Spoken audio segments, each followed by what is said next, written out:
Hello world and welcome to another episode of America You So Crazy. I am your host Colin Mill. I wasn't planning on doing another one of these episodes so soon, but it's something in my mind that I'm just thinking about a lot. I already wrote the movie. We're in production of my new film, Idiot Boyfriend. We're actually in pre-production because we're still rehearsing, but we're about to start principal photography in a week or two, which means we start shooting the actual film. But there's a line in the film that I wrote that I've been thinking a lot about lately, and this is a political. It's supposed to be a political podcast, so I feel like this is probably the perfect place I can bring this up. Now I'm not gonna act like I'm the smartest guy. I'm not the smartest guy in the world, but I know a lot of things. And, when it comes to politics, the most I know about politics is what I've seen in the news, what I've seen, through my life, and pretty much what I've seen on House of Cards. So that's my general knowledge of politics. As a kid, the first thing I can remember about presidents, I think the first thing, made me realize what a president was the Bill Clinton scandal with Monica. That was the first thing, and that went open the door like, oh, that's the president. I don't know why I can't. That's the first memory. Maybe they're, in school, they told us about George Washington and stuff, but to be honest, I still can't name all the presidents that came before. That's something I've, learned over the years as I studied history and watched History Channel and stuff like that. But, so, my point is, the line in the film is, the main star, the girl, she goes, it's really hard to be Christian and liberal at the same time.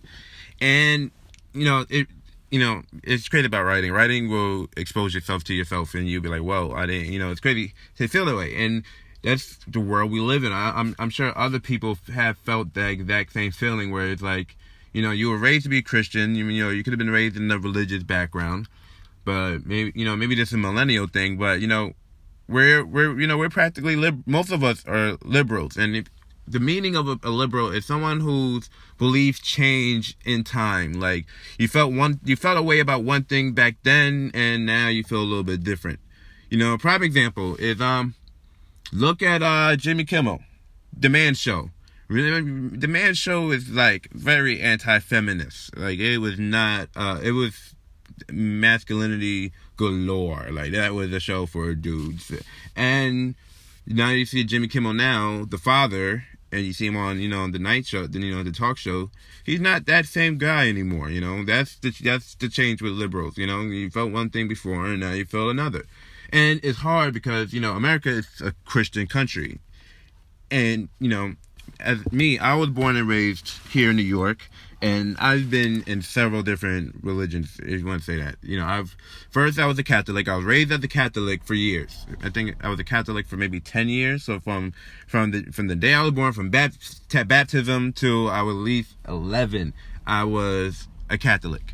And then after that, I became a Baptist because that church was closer to my house. And I was a Baptist for maybe 2-3 years, and then after that I became a 7-day Adventist because when I went to my mother sent me to Haiti for a year, and it was a boarding school, but we didn't stay at the boarding school. We actually lived in the country of Haiti.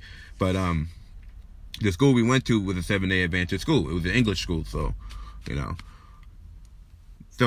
I became 7-day Adventist, and then from what was that, 2003? Yeah, so from 2003 all the way down to maybe 2011, I proclaimed myself to be a 7-day Adventist. Now I just put it under the umbrella term Christian, and it's hard to be a Christian and a liberal because your beliefs change. And what it is like if I wanted to be a diehard Christian, technically I would be a conservative. I'm not even sure what conservative means. I really don't. I'm gonna have to look that up. I should have looked that up before I did this podcast, but I'm not even sure but from my perspective, a conservative is a diehard Christian, and Mike Pence, I think, and that's what makes it so hard to be like. It's like, it's so people just like it's just like like all right.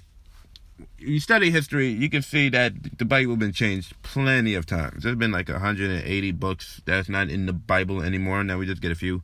And I used to work at a bookstore, Books a Million bookstore, and there was this one section, I'm not even, what section I'm thinking about? I was about to bring up this one section, but that's not the section I was thinking of. It was, the section was it was self-help, sex, and New Age, which was pretty much spirituality. So it was sex, self-help, and spirituality. And in that section of spirituality, you had all these books about different religions, and, you had different stuff from yoga to, they had everything in there. It was weird to have. I didn't even realize at one point we was even selling the Satanic Bible. I was like, why? Like, there's a lot of stuff in here, man. There's a lot of books in here. But the section I really want to tell you about was the Bible section. The Bible section had every version of the Bible you could think of. You had the New Age, not the New Age. You had the King James Bible. You had the original version. You had this type, well, not the original one, but, they had the Barbie version, the manga anime version, the soldier version, the veteran version, the business owner version. It was just, I really wanted to look at the entrepreneur version. That one caught my eye. But, I was just like, why there's so many retellings of the Bible? Isn't it just one book? Why did it need to fit, why did it need to be re-edited for whoever's looking at it? You know what I mean? Why do I have to give my daughter the Princess Bible to get, it's like, what's being re-edited for? And I'm looking through these texts. They're not all the same. You can see the translations are different. So, growing up, I'm a millennial. You meet people, people have, big impact on your life, and, their lifestyle might be alternative compared to your lifestyle, especially if you were brought up in a religious background. Your lifestyle might be, conservative, I guess. I gotta look up what conservative mean. But, to be a Christian, it's like, there's a conflicting emotion going on all the time, because you know what you believe in, and, you have other people like, I can't remember the name of the church, but Kevin Smith made a movie called Red State, and they were not parodying, I guess, satiring an actual church that, they walk around with signs like God hates gays, and I don't want to say that for it, but what do I call it? I'm not saying I never said it before, but let's not do that here. That's fucked up. The thing is, as a Christian, I guess what it is I don't know if it's a contradiction, because, the church is supposed to be the place where they let everybody in, but the church would be like, no, we can't let everybody in because y'all still doing that foolery. And it's like, bruh, like, we all doing some kind of bullshit at the end of the day. Somebody's gonna be, I'm not everybody. So, like, people lie every day. People steal, people cheat. Like nobody, like, he who has not sinned cast the first stone. I believe I'm quoting that right. I hope I am. And like, ain't nobody holier than thou out here. Like even though I'm a Christian, right? Even though I was raised as a Catholic, I would never go to the Vatican and profess my sins to another man.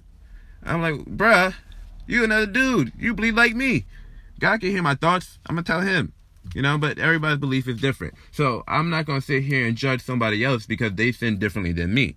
So I guess that's what being a liberal is. I guess. I'm not sure. Somebody's going to have to correct me on this. But I just wanted to come and start this conversation off. Like, what is it to be a liberal? What is it to be a conservative? Does that mean, like, to be conservative, does that mean you're a strict Christian? To be a liberal, did that mean you have to be, a believer of the New Age philosophy? Because, they don't go hand in hand. These things don't go hand in hand at all. But, America, you're so crazy, we have the freedom of speech, and it's a great thing. And maybe I'm just the only one confused. I don't know. But, when you work somewhere and you're able to go through every version of the Bible and then go to the sex, self-help, and spirituality section and see all the other stuff going on, I've learned a lot about a lot of religions when I was working at that bookstore. And, hey, I guess you gotta figure that stuff out for yourself. I can't tell you what to believe in. Much love. God bless. 2 pieces of chicken grease. I'll see you guys later.